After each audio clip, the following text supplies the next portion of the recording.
औषधिदान की कथा कथा जिन भगवान जिनवाणी और जैन साधुओं के चरणों को नमस्कार कर औषधिदान के संबंध को कथा लिखी जाती है। निरोगी होना, चेहरे पर सदा प्रसन्नता रहना, धनादि विभूति का मिलना, ऐश्वर्य का प्राप्त होना, सुंदर होना, तेजस्वी और बलवान होना और अंत में स्वर्ग या मोक्ष का सुख प्राप्त करना, ये सब औषधिदान के फल है। इसलिए जो सुखी होना चाहते हैं उन्हें निर्दोष औषधिदान करना उचित है। इस औषधिदान के द्वारा अनेक सज्जनों ने फल प्राप्त किया है। उन सबके संबंध में लिखना औरों के लिए नहीं तो मुझ अल्पबुद्धि के लिए तो अवश्य असंभव है। उनमें से एक वृषभसेना का पवित्र चरित्र यहाँ संक्षिप्त में लिखा जाता है। आचार्यों ने जहाँ औषधिदान देने वाले का उल्लेख किया है वहाँ वृषभसेना का ही प्राय कथन आता है। उन्हीं का अनुकरण मैं भी करता हूँ। भगवान के जन्म से पवित्र इस भारतवर्ष के जनपद नाम के देश में नाना प्रकार की उत्तमोत्तम संपत्ति से भरा, अतएव अपनी सुंदरता से स्वर्ग की शोभा को नीची करने वाला कावेरी नाम का नगर है। जिस समय की यह कथा है उस समय कावेरी नगर के राजा उग्रसेन थे। उग्रसेन प्रजा के सच्चे हितैषी और राजनीति के अच्छे पंडित थे।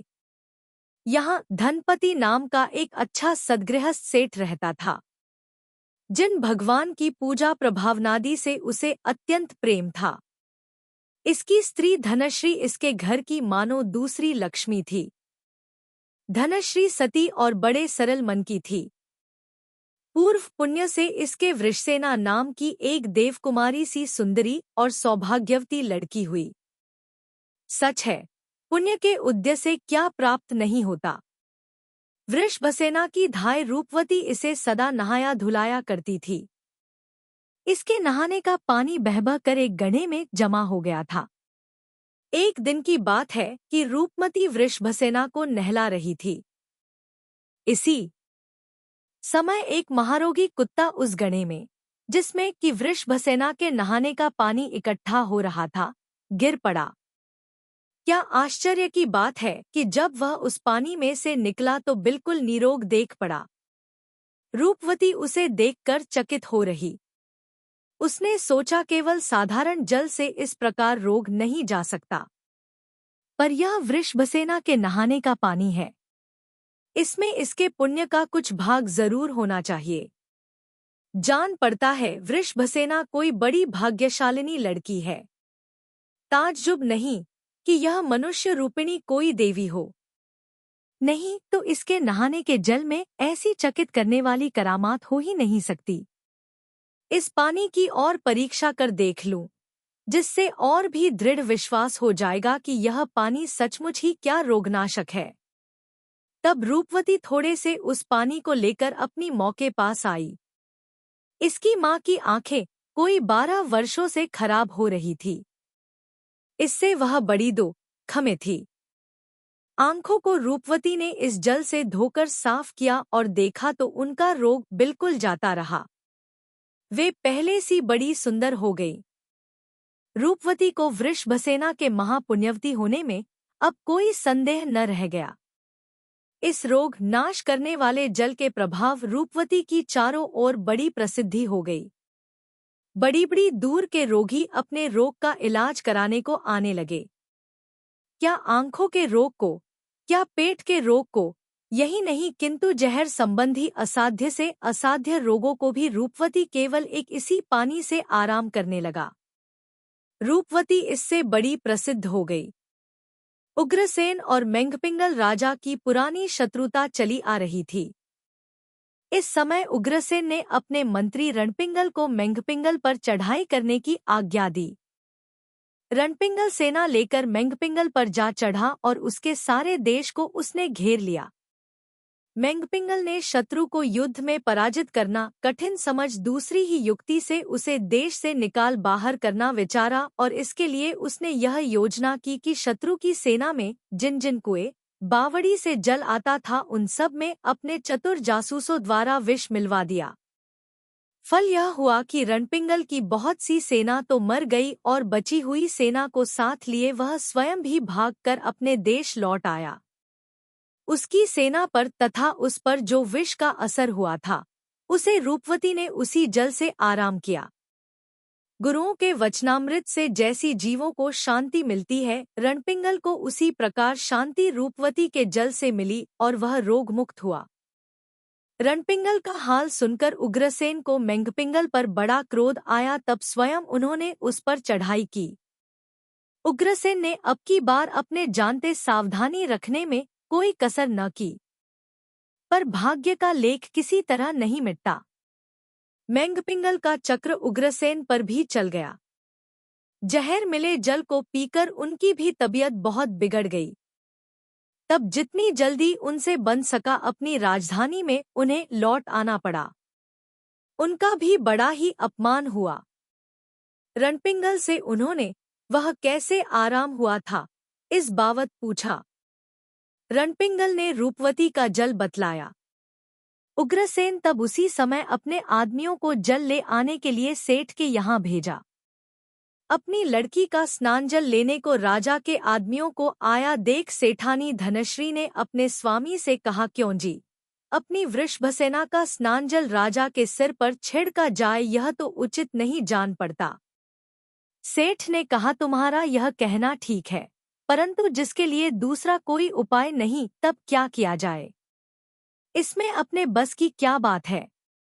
हम तो न जानबूझकर ऐसा करते हैं और न सच्चा हाल किसी से छुपाते ही हैं, तब इसमें अपना तो कोई अपराध नहीं हो सकता। यदि राजा साहब ने पूछा तो हम सब हाल उनसे यथार्थ कह देंगे। सच है, अच्छे पुरुष प्राण जाने पर भी झूठ नहीं बोलते।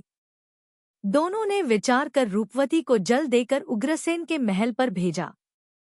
रूपवती ने उस जल को राजा के सिर पर छिड़क कर उन्हें आराम कर दिया।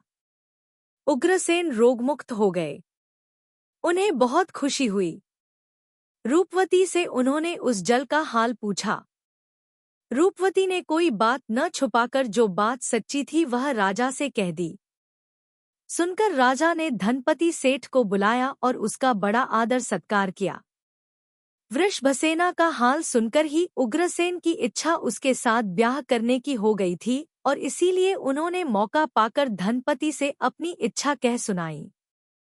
धनपति ने उसके उत्तर में कहा, राजेश्वर, मुझे आपकी आज्ञा मान लेने में कोई रुकावट नहीं है, पर इसके साथ आपको स्वर्ग मोक्ष की देने वाली और जिसे इंद्र, स्वर्गवासी देव, चक्रवर्ती, विद्याधर, राजे महाराजे आदि महापुरुष बड़ी भक्ति के साथ करते हैं, ऐसी अष्टाहरिक पूजा करनी होगी और भगवान का खूब उत्सव के साथ अभिषेक करना होगा।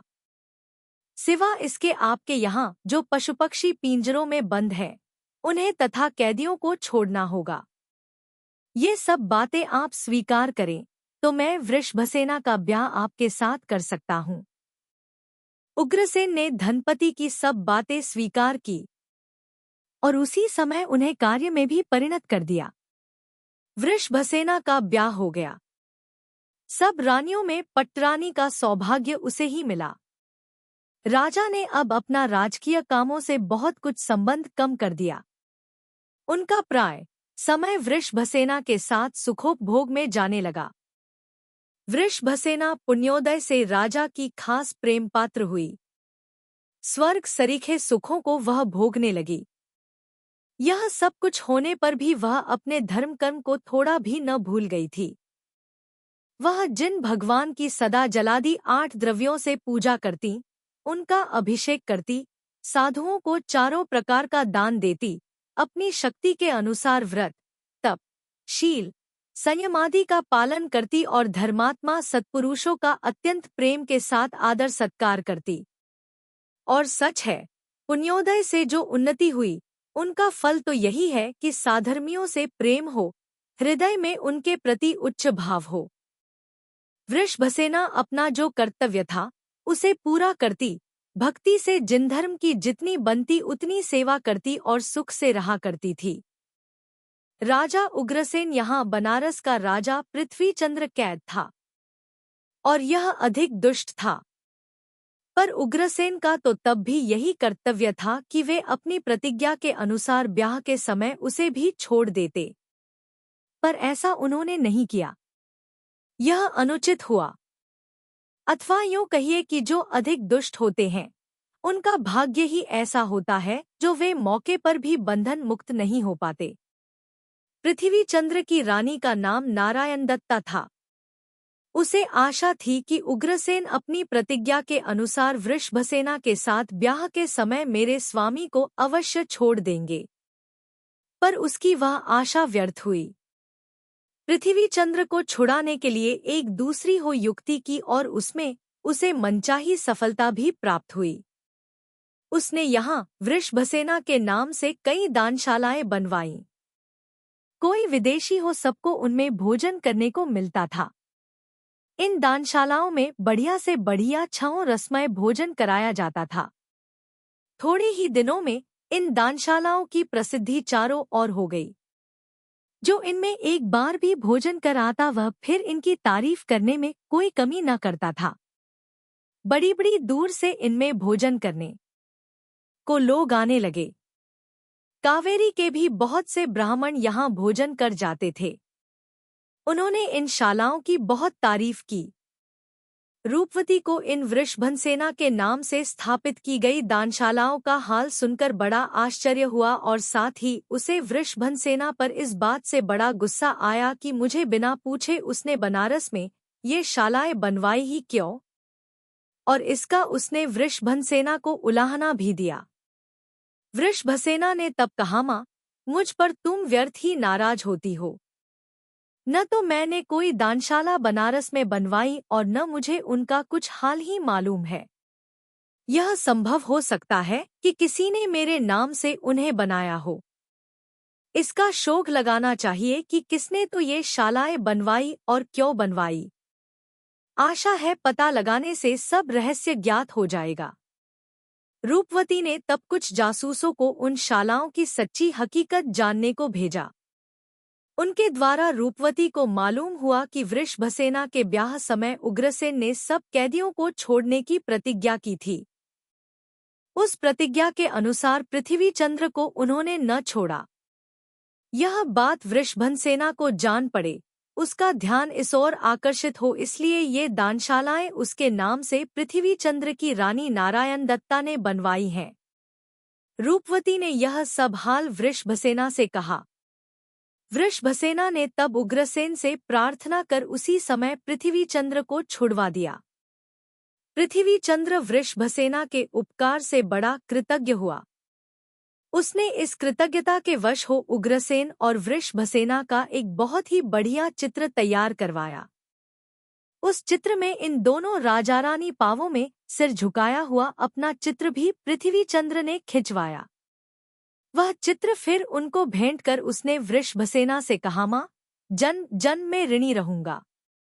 आपने इस समय मेरा जो उपकार किया उसका बदला तो मैं क्या चुका सकूंगा, पर उसकी तारीफ में कुछ कहने तक के लिए मेरे पास उपयुक्त शब्द नहीं है। पृथ्वी चंद्र की यह नम्रता, यह विनयशीलता देखकर उग्रसेन उस पर बहुत प्रसन्न हुए। उन्होंने उसका तब बड़ा आदर सत्कार किया। मेंघपिंगल उग्रसेन का शत्रु है, इसका जिक्र ऊपर आया है। जो हो, उग्रसेन से वह भले ही बिल्कुल न डरता हो, पर पृथ्वी चंद्र से बहुत डरता है। उसका नाम सुनते ही वह कांप उठता है। उग्रसेन को यह बात मालूम थी, इसलिए अब की बार उन्होंने पृथ्वी चंद्र को उस पर चढ़ाई करने की आज्ञा की। उनकी आज्ञा सिर पर चढ़ा पृथ्वी चंद्र अपनी राजधानी में गया और तुरंत उसने अपनी सेना को मेंघपिंगल पर चढ़ाई करने की आज्ञा की। सेना के प्रयाण का बाजा बजने वाला ही था कि कावेरी नगर से खबर आ गई, अब चढ़ाई की कोई जरूरत नहीं। मेंघपिंगल स्वयं महाराज उग्रसेन के दरबार में उपस्थित हो गया। बात यह थी कि मेंघपिंगल पृथ्वी चंद्र के साथ लड़ाई में पहले कई बार हार चुका था, इसलिए वह उससे बहुत डरता था। यही कारण था कि उसने पृथ्वी चंद्र से लड़ना उचित न समझा। तब अगत्या उसे उग्रसेन की शरण आ जाना पड़ा। अब वह उग्रसेन का सामंत राजा बन गया। सच है, पुण्य के उदय से शत्रु भी मित्र हो जाते हैं। एक दिन दरबार लगा हुआ था। उग्रसेन सिंहासन पर अधिष्ठित थे। उस समय उन्होंने एक प्रतिज्ञा की, आज सामंतराजों द्वारा जो भेंट आएगी वह आधी मेंगपिंगल को और आधी श्रीमती वृषभसेना की भेंट होगी, इसलिए कि उग्रसेन महाराज की अब से मेंगपिंगल पर पूरी कृपा हो गई थी। आज और बहुत सी धनदौलत के सिवा 2 बहुमूल्य सुंदर कंबल उग्रसेन की भेंट में आए। उग्रसेन ने अपनी प्रतिज्ञा के अनुसार भेंट का आधा हिस्सा मेंगपिंगल के यहाँ और आधा हिस्सा वृषभसेना के यहाँ पहुँचा दिया। धन दौलत, वस्त्राभूषण, आयु आदि ये सब नाश होने वाली वस्तुएं हैं, तब इनका प्राप्त करना सफल तभी हो सकता है जबकि ये परोपकार में लगाई जाए, इनके द्वारा दूसरों का भला हो। एक दिन मेंगपिंगल की रानी इस कंबल को ओढ़े किसी आवश्यक कार्य के लिए वृषभसेना के महल आई। पाठकों को याद होगा कि ऐसा ही एक कंबल वृषभसेना के पास भी है। आज वस्त्रों के उतारने और पहनने में भाग्य से मेंगपिंगल की रानी का कंबल वृषभसेना के कंबल से बदल गया। उसे इसका कुछ ख्याल न रहा और वह वृषभसेना का कंबल ओढ़े ही अपने महल आ गई। कुछ दिनों बाद मेंगपिंगल को राजदरबार में जाने का काम पड़ा। वह वृषभसेना के इसी कंबल को ओढ़े चला गया। कंबल ओढ़े मेंगपिंगल को देखते ही उग्रसेन के क्रोध का कुछ ठिकाना न रहा। उन्होंने वृषभसेना के कंबल को पहचान लिया। उनकी आंखों से आग की सी चिंगारियां निकलने लगी। उन्हें काटो तो खून नहीं। महारानी वृषभसेना का कंबल इसके पास क्यों और कैसे गया? इसका कोई गुप्त कारण जरूर होना ही चाहिए। बस यह विचार उनके मन में आते ही उनकी अजब हालत हो गई। उग्रसेन का अपने पर अकारण क्रोध देखकर मेंगपिंगल को समझ में इसका कुछ भी कारण न आया, पर ऐसी दशा में उसने अपना वहां रहना उचित न समझा। वह उसी समय वहां से भागा और एक अच्छे तेज घोड़े पर सवार हो बहुत दूर निकल गया। जैसे दुर्जनों से डरकर सत्पुरुष दूर जा निकलते हैं। उसे भागा देख उग्रसेन का संदेह और बढ़ा। उन्होंने तब एक और तो मेंगपिंगल को पकड़ लाने के लिए अपने सवारों को दौड़ाया और दूसरी ओर क्रोधाग्नि से जलते हुए आप वृषभसेना के महल पहुंचे। वृषभसेना से कुछ न कह सुनकर कि तूने अमुक अपराध किया है, एक साथ उसे समुद्र में फिकवाने का उन्होंने हुक्म दे दिया। बेचारी निर्दोष वृषभसेना राजाज्ञा के अनुसार समुद्र में डाल दी गई। उस क्रोध को धिक्कार, उस मूर्खता को धिक्कार, जिसके वश हो लोग योग्य और अयोग्य कार्य का भी विचार नहीं कर पाते। अजान मनुष्य किसी को कोरी कितना ही कष्ट क्यों न दे, दुख खून की कसौटी पर उसे कितना ही क्यों न चढ़ावे, उसकी निरपराधता को अपनी क्रोधाग्नि में क्यों न झोंक दे, पर यदि वह कष्ट सहने वाला मनुष्य निपराध है, निर्दोष है, उसका हृदय पवित्रता से सना है, रोम रोम में उसके पवित्रता का वास है, तो संदेह उसका कोरी बाल वांका नहीं कर सकता। ऐसे मनुष्यों को कितना ही कष्ट हो, उससे उनका हृदय रत्ती भर भी विचलित न होगा, बल्कि जितना जितना वह इस परीक्षा की कसौटी पर चढ़ता जाएगा उतना उतना ही अधिक उसका हृदय बलवान और निर्भीक बनता जाएगा। उग्रसेन महाराज भले ही इस बात को न समझें कि वृषभसेना निर्दोष है, उसका कोई अपराध नहीं, पर पाठकों को अपने हृदय में इस बात का अवश्य विश्वास है, न केवल विश्वास ही है, किंतु बात भी वास्तव में यही सत्य है कि वृषभसेना निरपराध है। वह सती है, निष्कलंक है। जिस कारण उग्रसेन महाराज उस पर नाराज हुए हैं, वह कारण निर्भ्रांत नहीं है। वे यदि जरा गम खाकर कुछ शांति से विचार करते तो उनकी समझ में भी वृषभसेना की निर्दोषता बहुत जल्दी आ जाती, पर क्रोध ने उन्हें आपे में न रहने दिया और इसीलिए उन्होंने एकदम क्रोध से अंधे हो एक निर्दोष व्यक्ति को काल के मुंह में फेंक दिया।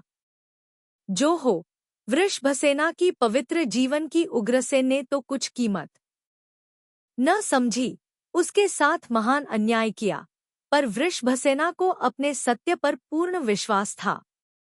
यह जानती थी कि मैं सर्वथा निर्दोष हूँ। फिर मुझे कोई ऐसी बात नहीं देख पड़ती कि जिसके लिए मैं दो खकर अपने आत्मा को निर्बल बनाऊं, बल्कि मुझे इस बात की प्रसन्नता होनी चाहिए कि सत्य के लिए मेरा जीवन गया। उसने ऐसे ही और बहुत से विचारों से अपनी आत्मा को खूब बलवान और सहनशील बना लिया। ऊपर यह लिखा जा चुका है कि सत्यता और पवित्रता के सामने किसी की नहीं चलती, बल्कि सबको उनके लिए अपना मस्तक झुकाना पड़ता है। वृषभसेना अपनी पवित्रता पर विश्वास रखकर भगवान के चरणों का ध्यान करने लगी। अपने मन को उसने परमात्म प्रेम में लीन कर लिया। उसने साथ ही प्रतिज्ञा की कि यदि इस परीक्षा में मैं पास होकर नया जीवन लाभ कर सकूं तो अब मैं संसार की विषवासना में न फंसकर अपने जीवन को तप के पवित्र प्रवाह में बहा दूंगी, जो तब जन्म और मरण का ही नाश करने वाला है। उस समय वृषभसेना की वह पवित्रता, वह दृढ़ता, वह शील का प्रभाव, वह स्वभाव सिद्ध प्रसन्नता आदि बातों ने उसे एक प्रकाशमान उज्ज्वल ज्योति के रूप में परिणत कर दिया था। उसके इस अलौकिक तेज के प्रकाश ने स्वर्ग के देवों की आंखों तक में चकाचौंध पैदा कर दी। उन्हें भी इस तेजस्विता देवी को सिर झुकाना पड़ा। वे वहां से उसी समय आए और वृषसेना की एक अमूल्य सिंहासन पर अधिष्ठित कर उन्होंने उस मनुष्य रूपधारिणी पवित्रता की मूर्तिमान देवी की बड़े भक्ति भावों से पूजा की, उसका जय जयकार मनाया। बहुत सत्य है, पवित्रशील के प्रभाव से सब कुछ हो सकता है। यही शील आग को जल, समुद्र को स्थल, शत्रु को मित्र, दुर्जन की सज्जन और विष को अमृत के रूप में परिणत कर देता है। शील का प्रभाव अचिंत्य है। इसी शील के प्रभाव से धन संपत्ति, कीर्ति, पुण्य, ऐश्वर्य, स्वर्ग सुख आदि जितनी संसार में उत्तम वस्तुएं हैं, वे सब अनायास बिना परिश्रम किए प्राप्त हो जाती हैं। न यही किंतु शीलवान मनुष्य मोक्ष भी प्राप्त कर लेता है। इसलिए बुद्धिमानों को उचित है कि वे अपने चंचल मनरूपी बंदर को वश कर उसे कहीं न जाने देकर पवित्रशील व्रत की, जिसे कि भगवान ने सब पापों का नाश करने वाला बतलाया है, रक्षा में लगावें। वृषभसेना के शील का महात्म्य जब उग्रसेन को जान पड़ा तो उन्हें बहुत दुख हुआ। अपनी बेसमझी पर वे बहुत पछताए। वृषभसेना के पास जाकर उससे उन्होंने अपने इस अज्ञान की क्षमा करारी और महल पर चलने के लिए उससे प्रार्थना की। यद्यपि वृषभसेना ने पहले यह प्रतिज्ञा की थी कि इस कष्ट से छुटकारा पाते ही मैं योगिनी बनकर आत्महित करूंगी, और इस पर वह दृढ़ भी वैसी ही थी, परंतु इस समय जबकि खुद महाराज उसे लिवाने को आए तब उनका अपमान न हो, इसलिए उसने एक बार महल जाकर 1-2 दिन बाद फिर दीक्षा लेना निश्चय किया।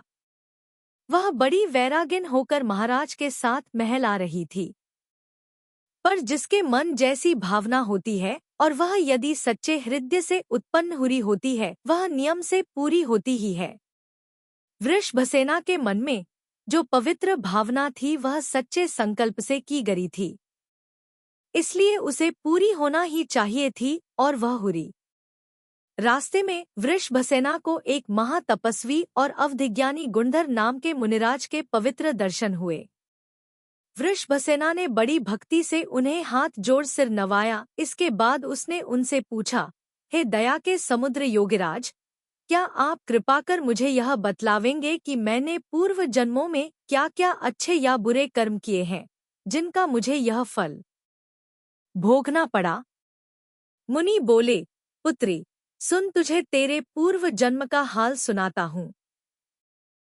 तू पहले जन्म में ब्राह्मण की लड़की थी। तेरा नाम नागश्री था। इसी राजघराने में तू बुहारी दिया करती थी। एक दिन मुनिदत्त नाम के योगिराज महल के कोट के भीतर एक वायु रहित पवित्र गड्ढे में बैठे ध्यान कर रहे थे। समय संध्या का था। इसी समय तू बुहारी देती हुई इधर आ रही। तूने मूर्खता से क्रोध कर मुनि से कहा, ओ नंगे ढोंगी, उठ यहाँ से, मुझे झाड़ने दे। आज महाराज इसी महल में आवेंगे, इसलिए इस स्थान को मुझे साफ करना है। मुनि ध्यान में थे, इसलिए वे उठे नहीं, और न ध्यान पूरा होने तक उठ ही सकते थे। वे वैसे के वैसे ही अडिग बैठे रहे। इससे तुझे और अधिक गुस्सा आया। तूने तब सब जगह का कूड़ा कचरा इकट्ठा कर मुनि को उससे ढोक दिया। बात तू चली गई। बेटा तू तब मूर्ख थी, कुछ समझती न थी, पर तूने वह काम बहुत ही बुरा किया था। तू नहीं जानती थी कि साधु संत तो पूजा करने योग्य होते हैं, उन्हें कष्ट देना उचित नहीं। जो कष्ट देते हैं वे बड़े मूर्ख और पापी हैं। अस्तु, सबेरे राजा आए। वे इधर होकर जा रहे थे। उनकी नजर इस गणे पर पड़ गई। मुनि के सांस लेने से उन पर का वह कूड़ाकचरा ऊंचा नीचा हो रहा था। उन्हें कुछ संदेह सा हुआ।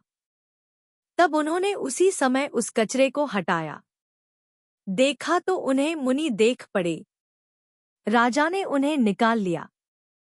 तुझे जब यह हाल मालूम हुआ और आकर तूने उन शांति के मंदिर मुनिराज को पहले सा ही शांत पाया, तब तुझे उनके गुणों की कीमत जान पड़ी।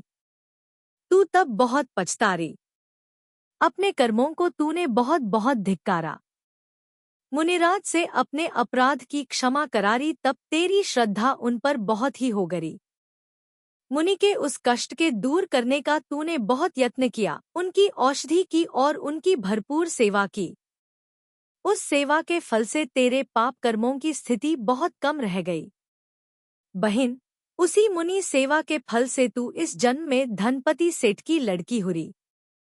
तूने जो मुनि को औषधिदान दिया था उससे तो तुझे वह सर्वौषधि प्राप्त हुई, जो तेरे स्नान के जल से कठिन रोग क्षण भर में नाश हो जाते हैं। और मुनि को कचरे से ठौंक कर जो उन पर घोर उपसर्ग किया था, उससे तुझे इस जन्म में झूठा कलंक लगा। इसलिए बहिन, साधुओं को कभी कष्ट देना उचित नहीं, किंतु ये स्वर्ग या मोक्ष सुख की प्राप्ति के कारण है। इसलिए तो बड़ी भक्ति और श्रद्धा से सेवा पूजा करनी चाहिए। मुनिराज द्वारा अपना पूर्वभव सुनकर वृषभसेना का वैराग्य और बढ़ गया। उसने फिर महल पर न जाकर अपने स्वामी से क्षमा करारी और संसार की सब माया ममता का पेचीला जाल तोड़कर परलोक सिद्धि के लिए इन्हीं गुणधर मुनि द्वारा योगदीक्षा ग्रहण कर ली।